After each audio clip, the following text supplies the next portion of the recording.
Because I don't want to take care of her in the future. Can you take Mom along with the kids? I've never been angrier in my life than when my husband made this selfish demand for divorce. But from now on, a great life is guaranteed. I'll gladly accept that offer. My name is Aria. I'm 50 years old. I recently started saving, but it's tough to accumulate money. I want to live a long life, but it feels like no matter how much I save for old age, it's never enough. That's when I learned the most important lesson about financial planning in my life. Back then, I was living with my husband Jackson and our daughter Nora. In times of economic downturn, as Nora began high school and expenses started to rise, Jackson's already modest salary shrank even further, bringing our household to the brink of bankruptcy. Having been a housewife for years to focus on raising our child, I reluctantly decided to start working. Once I began working, I started noticing things I hadn't paid attention to before. When I got home, Jackson, who'd come back earlier than me, was sprawled carelessly on the sofa. Nora was still out at the club. Scattered on the sofa were Jackson's clothes he'd taken off, and for some reason, there were 2 used cups in the sink. I wish he'd at least try not to add to the chores if he's not going to do them, like putting his laundry in the washing machine himself. Exhausted, I felt a surge of endless frustration towards Jackson, but at that moment, I suppressed it. For the first time since we got married, I was working. It's okay, he probably just hasn't noticed yet that we're both working. He'll realize it eventually. That's what I thought, but I was being too optimistic. Jackson kept coming home earlier than me, but waited for me to return before doing any housework. He never did anything by himself. Even on holidays, he'd go out while I stayed home handling chores. I could have been more understanding if his job was demanding, considering he was working for our family, but Jackson's salary kept decreasing. We weren't saving anything for our kids' education. My stress about Jackson quickly reached its limit. I realized that expecting him to notice was also my mistake. So, you don't have to do it every day, but I'd like some help with the housework when you come home early or on weekends, I told Jackson. Jackson's response was this: Well, let's hire a housekeeper. I was surprised. If we had the money to hire a housekeeper, I wouldn't be working, and we wouldn't be having this conversation with Jackson. There's no way we have that kind of money. It's more efficient for you to help out. No, I'm terrible at housework. We definitely should hire a housekeeper. Talent? I don't have that either. Just doing what you can is good enough. No way. Impossible. No matter how much we talked after that, it was just a firm refusal to continue to consider anything but hiring a housekeeper. I too got infuriated by Jackson's unreasonable stance, and it escalated into a major argument. The next day, I was wondering why Jackson was late coming home, only to find him returning with his mother-in-law, Riley. He said she was going to live with us from now on, leaving both me and Nora dumbfounded. It made no sense. Riley had a carry-on suitcase in her left hand, making it clear this wasn't a joke. Why all of a sudden? You said you wanted help with the housework. Starting today, Mom's going to help you out. No way. I could never ask Riley to help with the housework. I thought Jackson was incredibly foolish, but with Riley present, I couldn't say that. It seemed unfair to Riley, suddenly brought here, especially since she had been living alone since my father-in-law passed away about 2 years ago. I thought she would feel uncomfortable living with her son's family, but then she said, "Please let me help take care of Nora and Aria too." Riley bowed to us, clearly trying to be friendly. I couldn't shake the feeling that this was going to lead to trouble. Once we started living together, I began feeling more stressed. Jackson would say, "It's great having Mom here, right?" and would go out to play alone every weekend without changing his attitude. I had no idea what he was up to. He used to value family time more, but it decreased as Nora grew older. And then Riley would say, "Aria really doesn't know how to do laundry properly. Watch how I do it. Your cooking is too salty. It's poison for the body. I'll do the cooking." She negated everything I did in a spectacular manner. Then she would hand over sweets she had bought herself, saying, I'm tired of these. You eat them. She was so self-centered, it was stressful. Luckily, the sweets were to my liking. One day, feeling tired both at home and work, I was cleaning Jackson's room when a photo fell out from between some thick books. It showed Jackson kissing a woman I didn't know. Her hand was around his neck, in a way I never experienced with him. The photo was neatly dated, and it seemed their relationship had been going on for about a year.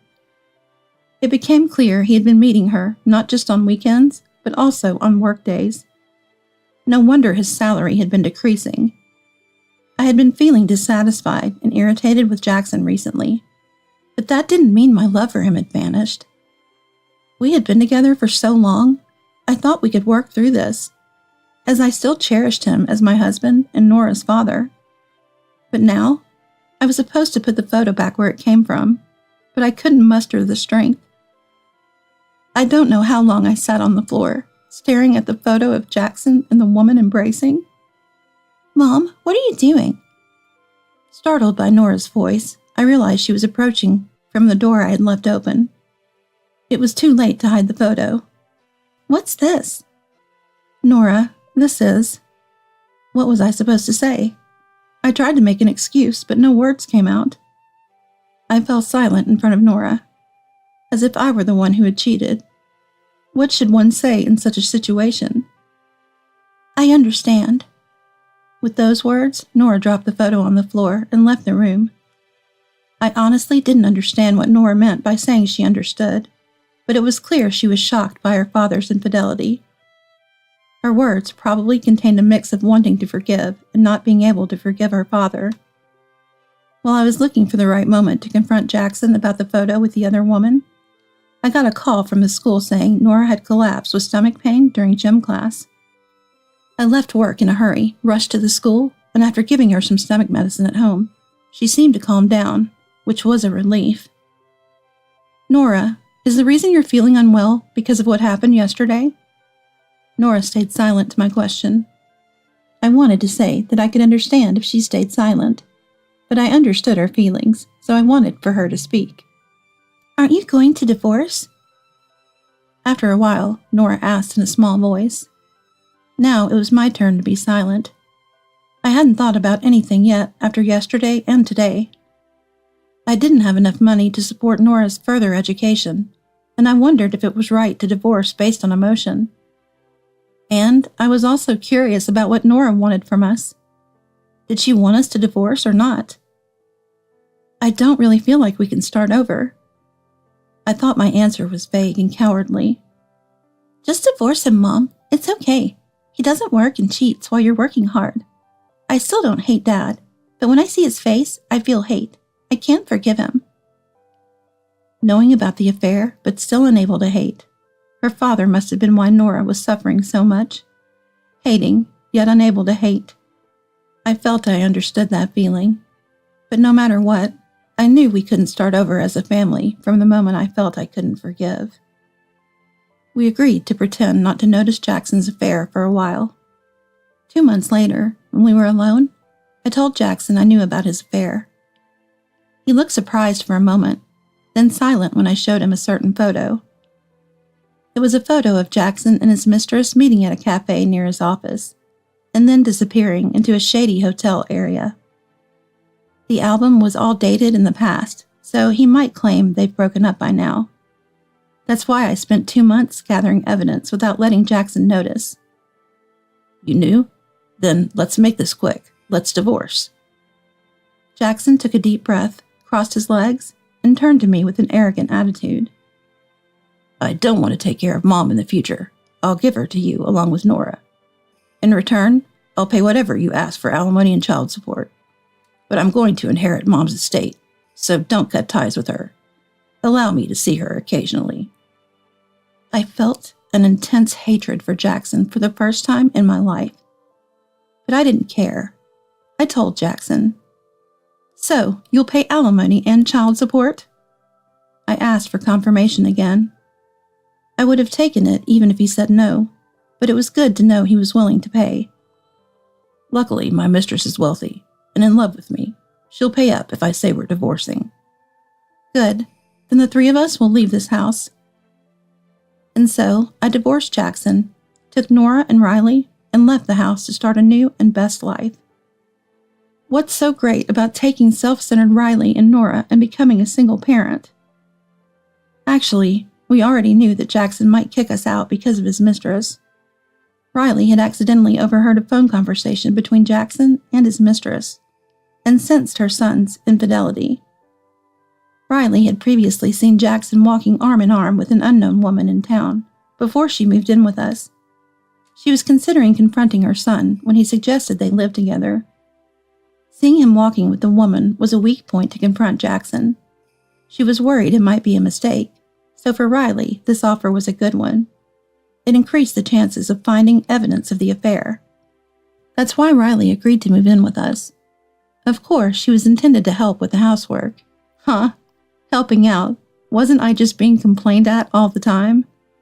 Actually, it turns out Riley is extremely shy and gets very nervous. She often says things she doesn't mean or unnecessary things out of embarrassment, and she was often depressed about her failures. Thinking back, she took all the laundry from me, saying I was inefficient, but she did it instead. She complained about my cooking being too salty, yet she cooked dinner every day. She said she was tired of the sweets, but only one or two were missing, and they were my favorite. I remember when I first went to my in-laws' house for a marriage meeting, I was told not to move much, and since then, I was never asked to help with housework.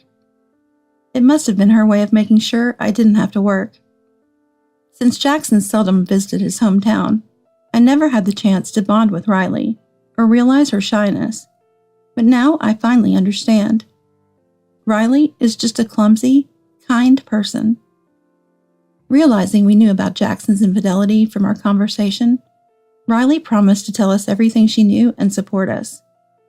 She didn't think her own son would kick her out, so she says she feels nothing for Jackson anymore. Now that we know Riley is a good person, the fact that she's Jackson's divorced mother doesn't matter. She's an important grandmother to Nora. Her support made us feel strong, and we decided to live together as three. Riley even bought a house for us in case we were all kicked out. It's a newly built high-rise apartment in a prime location near the station.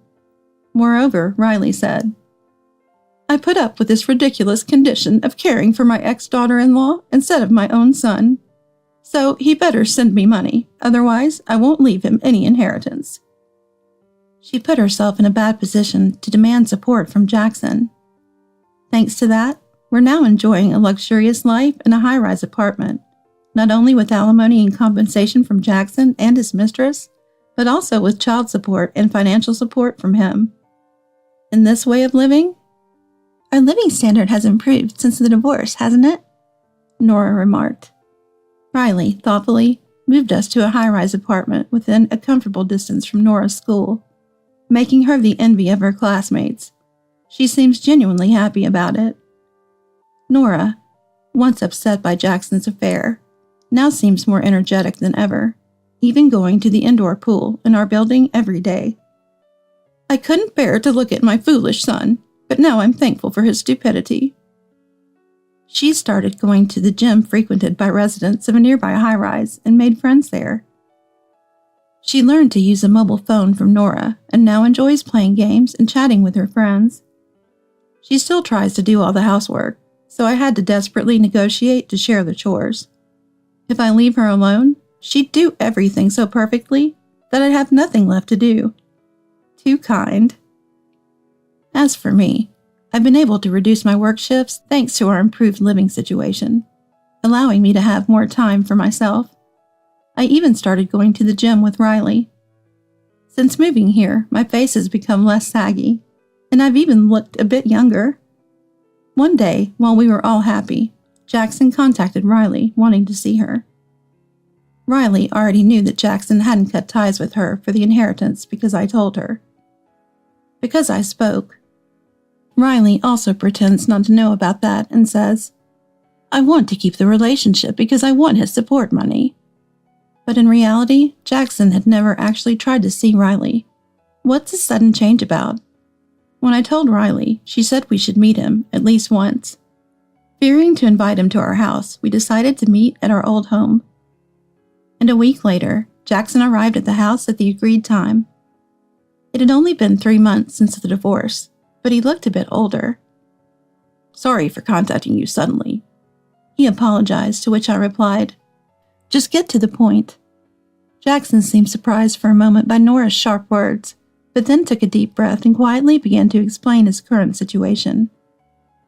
Actually, I was planning to marry her after the divorce. I immediately exclaimed, "Her, as in your mistress?" Jackson found it hard to affirm this to me, and, with a slightly darkened expression, replied, "Yes." Angry, I crossed my arms and enjoyed making Jackson uncomfortable and displeased.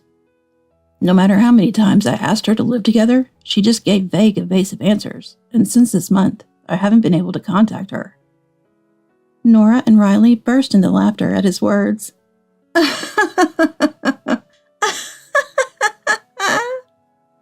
Ew, Dad, isn't that embarrassing? What are you doing?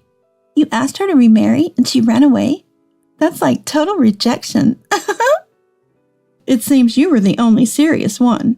I don't want to think of you as my son for not realizing that.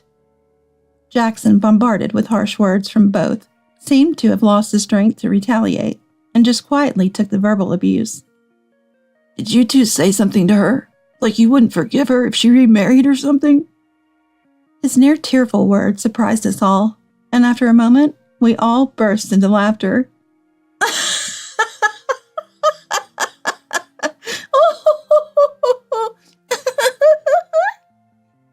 My stomach hurts from laughing. How optimistic can you be, Dad? That's unbelievable. Exactly. I couldn't care less what my ex-husband does. Seriously, remarry or whatever. I really don't care. Rather, it's worrisome to let such a foolish son out in society, so it's comforting to have a suitable observer to keep an eye on him. He was mentally damaged by the three of us from all sides and was unable to respond and just hung his head down.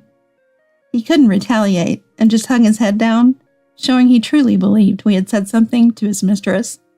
He was probably shocked that his only plausible reason for being dumped had vanished. By the way, when we stormed her house, she was with another man, right? Riley and I nodded at Nora's words. Jackson looked at us, surprised. A man? What are you talking about? Seeing his pale face, Nora laughed as if she'd found a toy. Then I have a major surprise announcement for my useless dad. Stop joking, Nora. Talk seriously. She's married, you know. You really didn't know. Jackson froze at that moment. Hey, are you listening, Dad? No use, Nora. He's probably too pained by reality and imagining a date with her in his head. It'd be funny if another man showed up in his fantasy date, too. We all laughed loudly, and he seemed to regain his sanity from anger. Why didn't you tell me? Shouting. I immediately replied, Well, you didn't ask. Mom, remember? I said it's funnier to keep quiet. Nora, we agreed not to mention that. Oops, busted. Seeing me laugh, he sighed heavily, perhaps tired of arguing. So, she was cheating too. His muttering made all of us smirk. How about we start over? What, your life? Please go ahead by yourself. My true feelings slipped out at his overly optimistic suggestion. I wasn't supposed to end up alone. It's so lonely in that house. I was wrong. Please, let's start over. Jackson pleaded desperately, apologizing. But Nora clearly said, No way. Then at least make the compensation and child support cheaper. I didn't care about my savings because I thought she would pay, but now I can't pay anymore.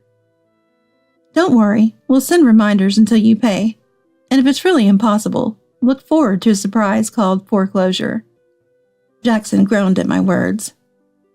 Let's think about what to do with that healthy kidney of yours. Riley said, joking and grinning. Then, Mom, could you at least give me my inheritance in advance? Huh? What is this son talking about now? Well, okay. Really? Riley showed her most mischievous smile of the day at Jackson's suggestion. We couldn't help but laugh.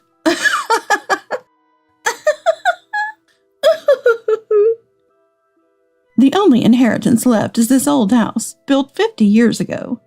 The inheritance I was going to leave you, I used to buy our current home. And by the way, the new house will belong to Arya and Nora.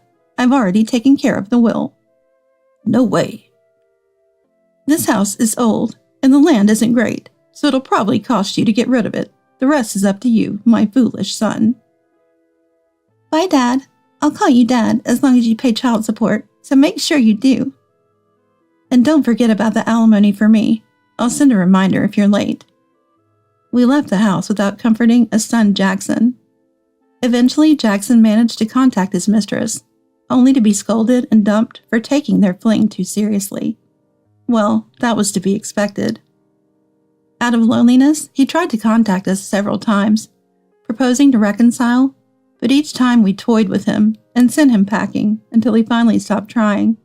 Riley even joked, "Maybe we should make that house dirtier and give him more trouble in the end."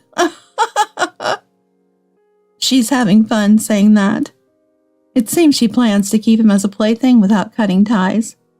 He insisted he could pay the alimony and child support, but in the end he paid properly, probably scared of what payback we might think of next. Since then, Nora has successfully entered university and now works as a makeup advisor for a cosmetics brand in Washington. She always wanted a glamorous job, and this suits her perfectly. It seems she's even dating someone. I haven't been introduced yet, but I'm secretly looking forward to some happy news. Riley is doing well, and since Nora started working, she and I have been traveling together. We prefer domestic trips since overseas travel is a bit challenging for us. But we hope to conquer all of America someday. The three of us women will continue to live strongly and happily.